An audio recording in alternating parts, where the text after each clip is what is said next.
gaarsan wax ku soo bartay maanta sharaf waxa ay inaan gabadh anaga gabdha xijaaban oo sharaf leh oo diin iyo akhlaaq lagu soo kariyo aan matala haddana waa artaan umul khayr baa maanta martiin oo ah waxa sharaf ah marka inaan soo dhaweeyo meeshii aan wax ku soo bartay ku soo koray ee inta kula soo kaaday bay haddana u tartamaysaa marka waxaan ka rajaynaynaa wanaagii akhlaaqdii iyo tarbiyadii iyo diinta lagu soo kordhiyay in insha Allah taala inuu matali doonto aniga gabadhan ma is arkin laakiin aqoon badan aan u leeyahay mid ugu horeysa yar aan dhalay ayaa mar walba iga sheekay abaheed waxaan dhahaa Harun Qiiq odigay Harun Qiiq my first born so he always talks greatly about her father. One thing I understood is her father has been a great teacher, a visionary, someone who is very good disciplinarian, and at the same time, someone who had a lot of humor. I have never met him. As far as Gabadan is concerned, 2 years ago, I stumbled on a video where she was talking about policy issues. And one thing I liked about her is she's young, Gen Z, beautiful, bright, composed, eloquent, and with a lot of confidence. Not many people can get that quality. Marka, the lastly what I will say is she was the only one who talks about Garissa issues. Marka, ani waxaan leeyahay passionately ay noqonin xaflad aan u imaanay we go away. Let's support her. Not only support her in terms of clapping here, but also in terms of supporting her materially, financially, and every other influence we can have. Thank you so much. waxaan idinka mahadcelinayaa sida sharafta leh walaaltinimada leh aad noola soo dhaweyseen xildhibaanad umul khayr oo runtii ah sida la sheegay xildhibaanad karti badan ka soo jeeda waqooyi bari guud ahaan gobolkaas oo dhan matasha gaar ahaan Garissa Caday in la dhahaan u maleynaya Garissa Caday ka soo jeeda runtii waa magaalo aan ku soo noolaa ku soo dhaqmay wiilal iyo gabdhaba igu dhasheen aad iyo aad baan ugu faraxsanahay xildhibaan inaad nala joogto caawa. You welcome to Minneapolis. inta markii laga soo tago waxaan ku raacsanahay dhakhtarkii igu horeeyay saaxiibkay oo hadlay kartida gabadhu markay hadlayso waxaan ka fiiriyay YouTube-ka iyo meelahaas aan ka arkaa sidoo kale media-han kala socdaa inta badan waxaan aad uga helay sida geesinimada leh ee ay u difaacdo arrimaha Soomaalida. rakaada baadey ka hormaraan waxa weeye amaantii intii yareedan gabadhu soo waday rag baa qaaday horta kulli oo dhakhtarkii rag baa hormaray marka kulli waa maan tahay haduu Ilaahay yiraahdo kulli nin kasta waxa uu ka sheegayo waa wax muuqda oo jira oo aad ka daawan kartaan gabadha yar ee daada yar kartideeda iyo waxtarkeeda waa wax hadda jira runtii waan aad baan uga mahadcelinayaa waan ku faraxsanahay galtiba aniga hadii xaq kala liitiriyaa galtiba waxay dhahdaa niman idinka rag hadanaga bilcaanta inoo tas wax kala idin dhaxay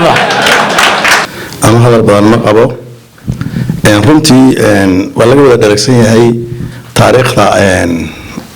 Macallin Harun hadda ka hor 5 bari uu joogay magaaladan 5 hotelku jifan wala joogay meel kama aadin wuu yahay codkayga dhageystana waa laga yaabaa aadna mar isku dhaqaanaa waxaan kaba aad ugu faraxsanahay markay hadlayso waxaan moodaa inay ka hadlayso aniga qalbigayga waxaan jeclahay in lagu hadlo ayay ka hadashaa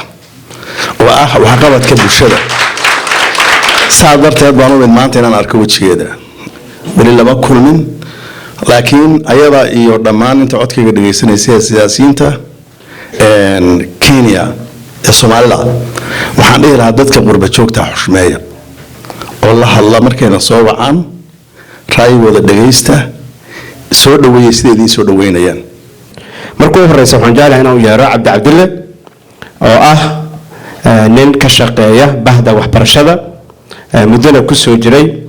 haddana u tartamahaya kursi federaali ah district 2 ama degmada labaad ugu sacbiya cabdi cabdille.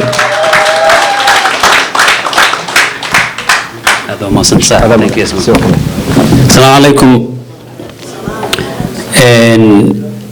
waxaan salaamayaa marka koobaad martideena umul khayr Harun Maxamed marka labaad wax garadkeena aqoon-yahanada siyaasiyiinta gabdhaheena iyo hooyooyinkeena intaba waan salaamayaa. Mukhayr soo dhawow waxaa laga sheekeeyay aabbaha inuu ahaa nin macallin ahoo dadkii wixii soo kordhiyey. marka koobaad similarity waxaan ka nahay anu macallin baan ahaa principal baan ahay markii la sheegay bahda waxbarasho laga sheekeeyo waan ka jeclahay dadka way iga xigaan iyagoo dadku wada shaqeeya haddana way iskala xigaan dhinacna waa related baan ka nahay oo siyaasaddaanu ku wada jirnaa marka laba dhinacba waanu ka relate galayna waxaan ku faraxsanahay inaan kusoo dhaweynayna caawa meesha ku imaano. kursiga umul khayr ay u ordayso women representative ama women seat ama girl seat waa waxyaalaha cadaaladdu diinteenni way ka hadashay wayna siisay gabdhuhu xaq bay leeyihiin. yacnaa markii laga hadlahayo siyaasadda dadku wax ay wax kale leeyihiin bay u maleeyaan. siyaasaddu ma aha keliya wax ay miis lagu soo sameeyo. hooyada waa macallinka koobaad ee qofka bini aadanka uu leeyahay. cunugu markii la korinayo waxa soo koriya soo ababiyo waa hooyo. soo hooyadu xaq bay leedahay. in lagaga hadla marka kursi siyaasadeed ilaahayna hadii quraankiisu siiyey xaq badan baa la siiyey waxa la siiyey xuquuq baa la siiyey laakiin muhiimadda ay leedahay in lagaga hadlo kaliya siyaasad iyo policy la dhaho ma aha waa wax xaq ilaahay siiyey waa xaq ay haystaan. tan labaad as a proud father of 5 girls I want to see my girls to be look up to you and say way noqotay so I want to see my girls in an encourage garay aan arko gabdhaha way iga duwan yihiin marka gabdhuhu markaan arko gabadh u ordayso xila and I mentor a lot of educators and leaders or community ga so gabdhuhu markasta markaan jaamacadaha aadno way ka horeeyaan ayaga markii la soo qaxay waxa la jiray ninkii uu gabar u soo baxday wuu dhaqmay runba arrintaas mise waa runya okay gabdhuhu markii xaq badan gabdhuhu aad waa lafta xilligii la soo qaxay hooyooyinka ayaa ahaayeen wixii koriyay reeraha dhabarka qaata mishaarka masagagada hayay miisgada hayay cooshad furahayay marka inta aan inagu ka hadlay karno kama hadli karno maanta dumar haddaan fiirnay yacnaa meeshay kaga jiraan aan dhawata halka miiskan waxaan ka sagootinay wiil asagana deegaanka ka yimid oo musharax ahaa oo ordahayo marka reer Minnesota waxaan caan ku nahay annagu Soomaali bay noo tahay.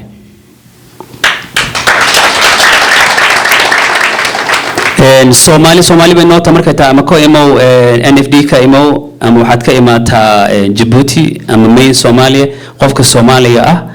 u taagan ee yimaada meel kasta uu joogo baahay hadda ka hor baan sheeko dhab ah weeyo waxaan ka tagay Hargeysa marka waxaan arkay wadani kan iyo others baan galay link wardi maxaa kugu dhacay war ka soo baxay ugu dhahan link in Soomaaliya wataa waxay dib passport jinniga wataa ma yaa liidid waa liga soo jiiday waa liga soo bixiyay marka Soomaalidu horta wada saas isku meel kasta joogto waxyaalahan kale waa political differences and that's normal that's okay khalad ma aha waxaan leenahay dad Mareykan ah oo passport haysto oo Congress fadhiyo ma ka saarayna Soomaalnimo wada Soomaaliyiin markay nala joogaan email kasta noo imaan Soomaalnimo in la soo dhaweysay waa sida hore ka hadlayeen iyo dadkii nagu horeeyay marka in yar oo aniga haddaan ku daro dhinacayga musharax waxaan ahay US House of Representative baan u ordahayaa waa xaafadaha CD2 waxaan ka sharaxnahay from Shakopee Prairie Lake Savage Bronzeville Egan Apple Valley Lakefield Egan South Symbol West Symbol Cottage Grove waa la degan yahay dhulka marka daa fariinteeda caawa halkan aad joogto dhageysanayso qaad wadanka waan soo degnay waana degannahay sida naloogu imaan hayo ayaanu reegaars ugu imaanay and by the way reer Gaaris baan ahay laftigayga waan iloobe intaas aan ku daro waan ku daray waana deganahay reer Gaaris baan nahay waana deganahay dhulka haddii aad moodaysaan dadkan Soomaalida ay soo degayeen dhulkan deganahay qaaribkiin badan oo hadda guryo kula baan ogahay oo degan oo fadhiyo caawa meel oo ma socono sidaan reer Gaaris markaan soo qaxnay oo ugu soo degnay aan ugu soo duudegnay uma loogu soo duudegi doonaa nololuna imaan doonaa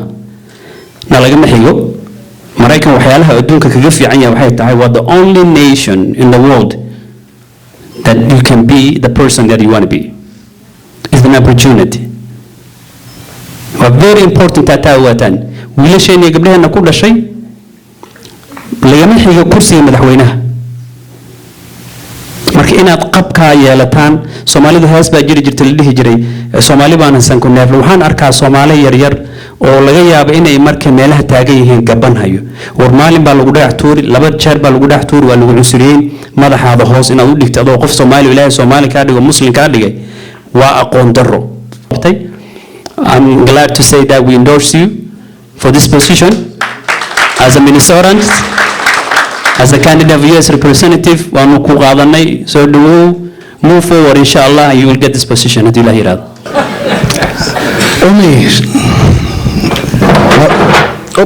Welcome, Baba. Welcome to Minnesota. Welcome to Minneapolis. And I'm so happy you're here.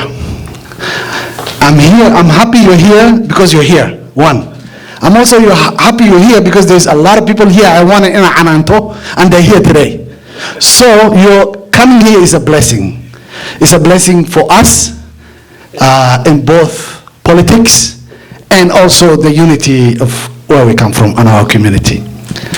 Adba only in Asrunti. Horta kusoo dhaweeyo gobolka Minnesota kusoo dhaweynayna official. And this is your home. Your second home, and I wish, not wish, we will, promise, we're going to do a better way of hosting you. This is too little for me.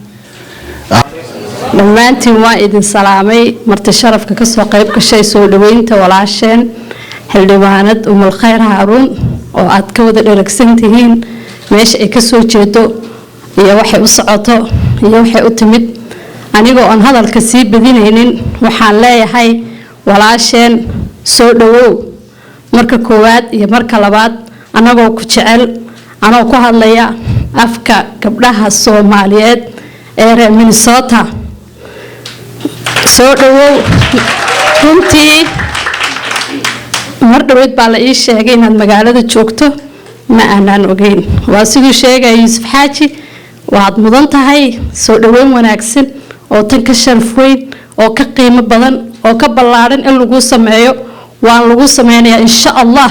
biidnillaahi kariim salaamay bulshadeynta reer Minnesota ee caawa ka soo qayb gala xafladda soo dhaweynta Umul Khayr ma sha Allah magac wanaagsan buu ku bixiyay abaha macallinkayga ayuu ah GSS ali sagaashameeyay lama sheegay daba malaynaya marka reer Gaaris baan reer Libooyo tunasema karibu nyumbani aad iyo aad ay maasantiin aniga ku hadlaya magacayga waa Shucayb Sheekh Cali ahna gudoomiyaha jaaliyadda Jubbaland ahna gudoomiyaha guud ee jaaliyadaha Soomaaliyeed anoo ku hadlaya magaca jaaliyadaha Soomaaliyeed waxaan ku leeyahay ku soo dhawow Minnesota dhamaanba waan ku soo dhaweynaynaa gacmo furan insha Allah waana ku taageeraynaa insha Allah halkan ayaan kala soconaa in kastoo dalka in badan aan aad u tagtagin laakiin waxaan la soconaa qof walba oo la doorta Soomaali baarlamaanka ku jiro kan Ethiopia ku jiro kan Kenya ku jiro waan ognahay qof walba waxa uu martadkiisa u qabto iyo waxa uu yahay laba Allah marka waan ognahay dibkan la soo maray dhulka waan ognahay qof walba oo la doortay waxa uu dadkiisa u qabtay waxaan aad iyo aad maartay halkan ka bogaadinaya Umul Khayr haddii aan nahay jaaliyadda Soomaaliyeed ee reer Minnesota waliba reer Gaaris aan nahay kamid aniga kamid ahay waxaan u baahanahay dalka Kenya waxbarashadiisa in lagu daro Somali history in lagu qoro u baahanahay that is why kenya naloo leeyahay dalka ma deganideen maalmaha historiana sidaan ku hayo oo ka dhageystay allah u naxariistay yuusuf xaaji laftiisaan ka dhageystay waxa ay maalmaha u qabteen soomaali ayagoon waxba garanaynin oo qoriga fallaar aan garanaynin oo dhaqaalaha system aan lahayn soomaalida ayay ahayd waxa gacanta qabta ay maalmaha maanta wax ka dhigan maanta ku yiri waxa ku leeyahay soomaali dalka ma deganideen marka sidaa darteed waxa u baahanahay kale kalaamka kenya in historiga lagu daro soomaali waxay u soo qabatay dalka bilis farinta iga qad talaan timeka عرر هيا time is running marka waa inaan usoo gaabino insha allah ammaantii umulkhayr dee waxaa dhambeeyey dadkii iga horreeyey oo ugu horreeyey dictoorku maasha allah aad iyo aad baan kugu mahad celinaynaa kuna soo dhaweynaynaa welcome to America welcome to Minnesota nice welcome to your home second home waa meeshan aad iskale intan oo dhan waa Soomaali weey meel kasta oo ay joogto Soomaalidu waa la qaybiyay Ingiriiska qaybiyay mooyaane iyo reer Yurub waa hal qabiil weeye waa hal wadan waa hal diin waa hal af waa hal dhaqan kulligeed waa isku mid weeye laakiin waynu badannahay waana leena kala qaybiyay number 1 marka haddaad aragto wax fiican meel fiican buu ka soo jeedaa kuma ilaawin wiilkii muxuu ahaa adigana soo dhawow adeer muxuu ahaa waa mudan tahay in lagu soo dhaweeyo adiguna oo mulkhayr kaliya maahe xaq baad u leedahay adiguna in lagu soo dhaweeyo waan idin mahad celinaynaa sida dalka Kenya amnigiisa u sugteen u hanateen dadka Soomaaliyeed u hanateen dhaqaalihii Soomaaliyeed u nabad muxuu ahaa aad masuul uga noqoteen waxbarashada iyo aqoonta iyo muxuu ahaa deganaanshaha intaba yani wax la qiyaasi kara ma aha aniga gaar ahaan markaan ka sii hadlo halganka iyo ururka ONLF iyo taariikhdiisa iyo halgankiisa wada ogtihiin cidda nabadda maanta u keentay naxariista janna Allah ka waraabiyo guddigii Yuusuf Xaaji oo madaxda ka ahaa weeye afay ku jiray Yuusuf Xasan ku jiro cali qorana bulow ku jiro team Kenyan ah baa waxay sababeen Soomaaliyana inay nabadgelyada qayb ka noqdaan iyo heshiisiinteeda iyo dib u dhiskeeda ogaadeen iyo nabadgelyadeedana inay ka noqdaan qaybta ugu muhiimsan iyagoo processka ku jiraan xaajigu dhintay haddana waxaa sidii hawshii u soo wada afay iyo muxuu ahaayey bulow iyo ninka la yidhaahdo Yuusuf Xasan marka qaybta aad ka qaadateen xitaa dalkaas iyo halgankiisaba aad baan ku mahad celinaynaa Mulkhayr welcome to Minnesota welcome to home wadaadkaaga waa soo dhaweynaya wadaadka yarkaa sodada wahay waxaan kaloo ku waxaan yar gaani baan naysasabay waxaan rabay inaan ragga yar karbaasho oo waxoogaan inuu yar kulay laakiin adeeg gaani baan naysasabay yiri gabdhaha waa laf dhabar gabdhaha markaad u baahan tihiin badu yeerataan mararka kale uma yeerataan laakiin hadda waxaad moodaa xaqanaga inuu soo iftiimayo u sheeynaan marka igala dhici doono weerta marka waa salaamaya dhamaantiin last minute bayada la soo sheegay intaana ma fariisan oo ordahayay welcome to Minnesota aan kuleeyahay insha Allah gaarsana waan kaaga daymaan doonaa dadku in badan wuxuu ku soo celcelinayaan reer gaarsaara ana roogooyo waa gaarsana guriyo kuleeyahay oo degana marka maxaan sadaa aniga marka ma taxlan ku jiraa sadaa waan galgalani marka reewiga wala wadiga yaa isku soo darsanayna insha Allah marka waa salaamaya aad badan mahadsantiin gabdhaheena dhalinyarada dhamaantiin aad iyo aad badan mahadsantiin waan salaamaya assalaamu calaykum waxaan aad ugu faraxsanahay inaan horimaado wajiyada quruxda badan waxaan aad ugu faraxsanahay inaan ka soo qayb galo soo dhaweynta walaashay Mulkhayr Harun marka soo dhawaala walaashay in adeertay iyo wariina saygeeda in adeerkay asagana soo dhawaalahay xilligii waxaa la gaaray aan baashaan lahayn marka dadku culimay badan raalaha ya raalaha dhayaadii lagu qeysay raalaha aad iyo aad baan mar kale idinka mahad celinayaa inaad ka soo qayb gashaan munaasabadda lagu soo dhaweynayo walaasheen xildhibaan ummi oo ka mid ah xildhibaanada Garissa County ka soo baxda shaqo badan qabatay runtii waxaan u imid xilli hore ay mid eventigan anoo kale commitmentiyo kale leh the reason I went waxa weeye shaqada ay qabato ma aha wax la social media laga arkay laakiin wax real ah anaga familkeena wiil baa laga afduubtay 2 years specially ku beegneed jaamac aadan she talk a lot on social media dowladda dhinaceeda way kaga hadashay familka way la kulantay waxaan jeclahay hawshaas inay sidii ahayd u sii wado ilaa 2027 laga gaarayna waxaan jecelnahay wiilkaas inay nolol ama geeri asaga iyo dhalinyarada la miirta ka ah ee Kenyaanka ah ee sida xaqdarrada lagu haysto ay soo qabato insha Allah. anigu waxaan ka mid ahay konton arday oo reer Gaaris ah oo waxbarasho ku imaatay xaggan through scholarship. waxaan u maleynayaa inta badan dadka reer Gaariska ama wanaagooda iyo waxa aan tarnay lama sheegin, laakiin maanta waxaan rabaa inaan sheego dhalinyarada inay aad u dadaashay oo since 10 years ago 2015 ilaa hadda dhalinyaro reer Gaaris ah oo ilaa 100 kor way u dhaafeen inta anaga isgaranayno urur aan nahay akontona through different scholarships. maalin deputy governor-ka markuu imaanayay waan la hadalnay inaan xafiis ka furno Gaaris empowerment far badan aan suubino oo through these different scholarships dadka ay ku imaadaan qaarna self scholarship ah oo self sponsorship ah. run ahaantii waan suubinaynaa hadda anigii iyo yar kale Cabdiraxiim la dhihi juunan safraynaa waan aadi doonaa xagga through the county government initiative waan u caawin doonaan, but it comes down to the nominated MP especially for youth Khair ina ayadana la fariisano empowerment ka faraha badan ay naga caawiso insha Allah Khair women representative markay noqotana xafiiskeedu uu noo furnaado saan dhalinyarada through different levels of education xagga noogu imaadaan. Last thing that I want to mention is intana badan ma jiro initiative good oo reer Gaaris ah oo caawin good ah.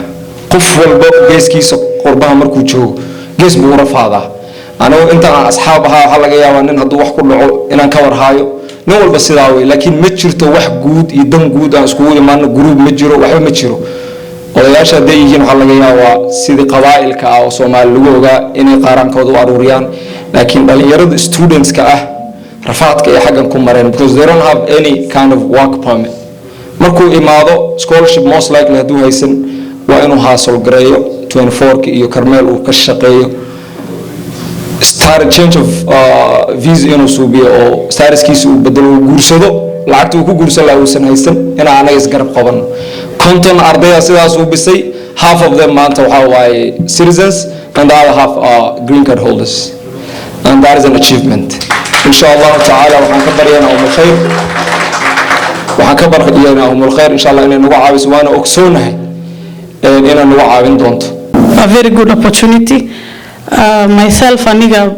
dadka waxaan ahay taageero badan siiyo akhriska. Aabbe macallin buu ahaa. As fate has it, my husband is also a professor. So meel aan nooga cararahay male quality education. haddaan soo gabagabeynayo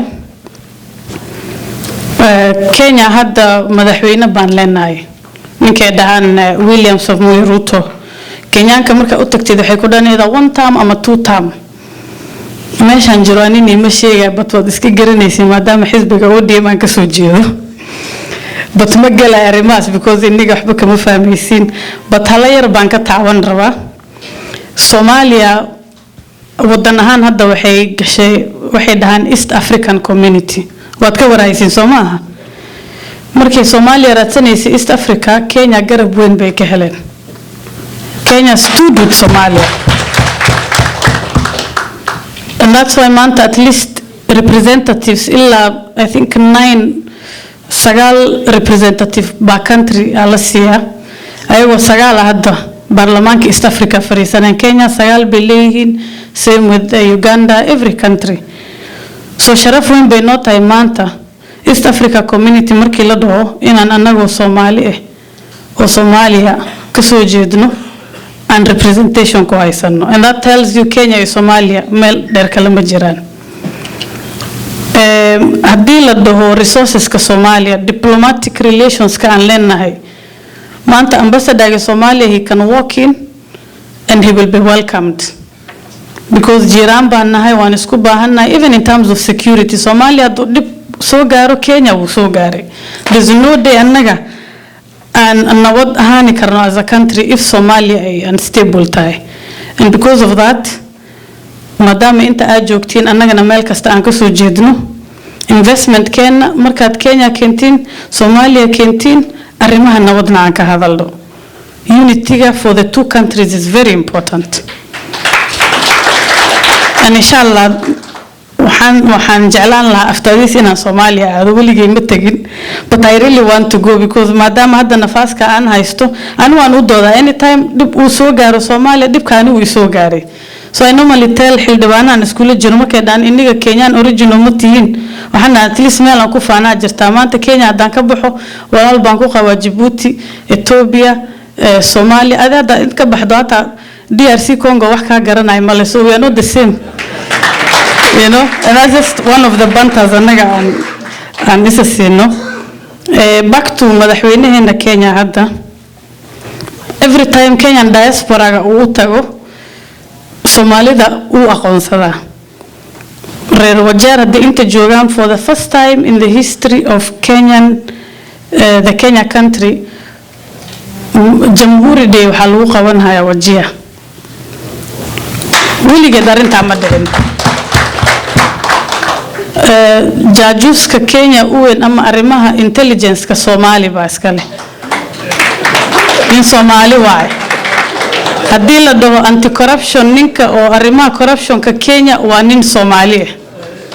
haddii la dhaho wasiirka caafimaadka waa nin Soomaali ninka kumuu dadaalino soo dadaalin markasta uu hadlayna wuxuu ka sheekeeyaa uu dhaha annaga xoolo dhaqataan islanne waana runtii xoolo dhaqataan islanne so aniga taageero weyn baan u ahay because Soomaalida ayuu aad u aqoonsaday inkastuu hata haddaan dhan waxba muu qabanin at least maanta haddii Wajeer aad tagto stadium baad ugu imaan asaga dhisay within 3 bilood gudaheedu ka dhisayaa markaan inta ka baxon arrimahaas aad uga hadlaa because Kenyatika aan is haynaa hadda leeyahay Soomaalida wadanka way ku soo bateen oo meel kasta ay joogaan kan and I tell them wadanka waan iska leenahay saad sheegtana waa run history of Kenya waa inay arrimaha Soomaaliya ka hadasho iyo Soomaalida shaqada ay qabteen because ma kii ma aha wax xaq Kenya u soo dagaalay anaga u soo doodnay Soomaha laarka hata awogeen iyo our great grandparents inay ka hadleen so xagan ku soo koobi hadaad su'aalo qabtiin waad i weydiin kartiin